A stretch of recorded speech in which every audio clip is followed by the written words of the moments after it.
ఈరోజు తెలంగాణ ముఖ్యమంత్రి యనమల రేవంత్ రెడ్డి గారు రాజీవ్ గాంధీ జయంతి సందర్భంగా ఆయన మాట్లాడుతూ ఏం మాట్లాడతారంటే నోరు తెరిస్తే బూతులు కంపులు.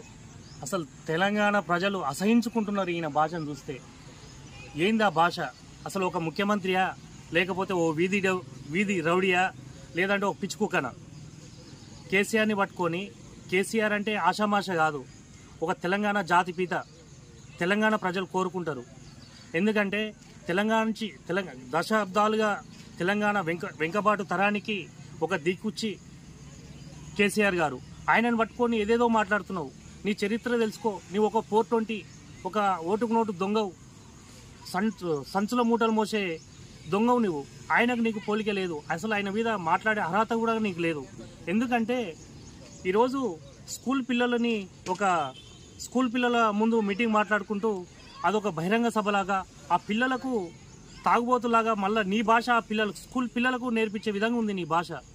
ఈ యూత్కి నువ్వేం నేర్పిస్తున్నావు అంటే నాలాగా పిచ్చోళ్ళు గారి, నాలాగా వీధి రౌడి గాల, ఇట్లా నేను పేగులు మెడలు వేసుకుంటా, గోళీలు ఆడుకుంటా, అట్లా ఆ భాష చిన్నపిల్లలకు నేర్పిస్తున్నావు. ఇది కరెక్ట్ కాదు రేవంత్ రెడ్డి గారు.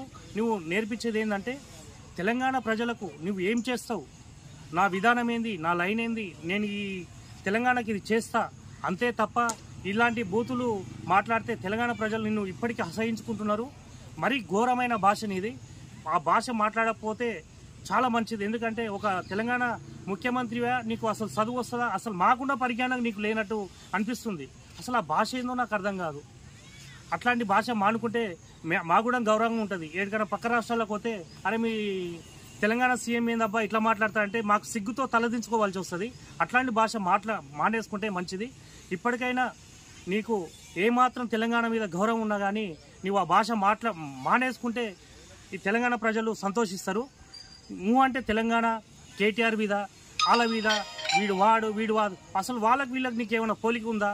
వాళ్ళు ఏం చేశారు తెలంగాణ ప్రజలకు తెలుసు. వాళ్ళ గురించి నీకు మాట్లాడే అర్హత కూడా లేదు. ఎప్పుడైనా కానీ నువ్వు ఈ భాష మార్చుకొని తెలంగాణకు ఏం తీసుకొచ్చి ఏం చేస్తావు అది మాట్లాడు. కానీ ఈ స్కూల్ పిల్లలకు, ఆ యూత్కి అందరినీ చేయకూడదు. నీలాగా వాళ్ళకు ఈ బూతు పురాణం నేర్పొద్దు సార్. అట్లాగే ఖైరతాబాద్ని జిల్లా చేసిన అంటాడు. అసలు ఈయనకు తెలంగాణలో ఎక్కడ జిల్లా ఉంది, ఎక్కడ ఏముంది ఈయనకి ఏం తెలుసు? ఏదో అట్లా గుడ్డిదేపులాగా ఒక సీఎం అయిన అంతే.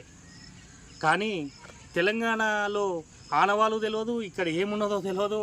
డబ్బునంటే అదృష్టం బాగుండి సీఎం అయినావు, నేను ఒప్పుకుంటా. కానీ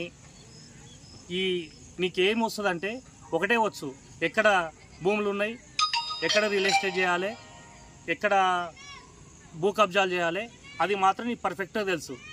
అంతకు మించి నీకు తెలంగాణ మీద అవగాహన లేదు. నువ్వు ఈ తెలంగాణని కూడా నువ్వు ఏదో ఒరగబెడతావనే నమ్మకం కూడా తెలంగాణ ప్రజలకు లేదు. అందరు నిన్ను అసహించుకుంటున్నారు, తిట్టుకుంటున్నారు.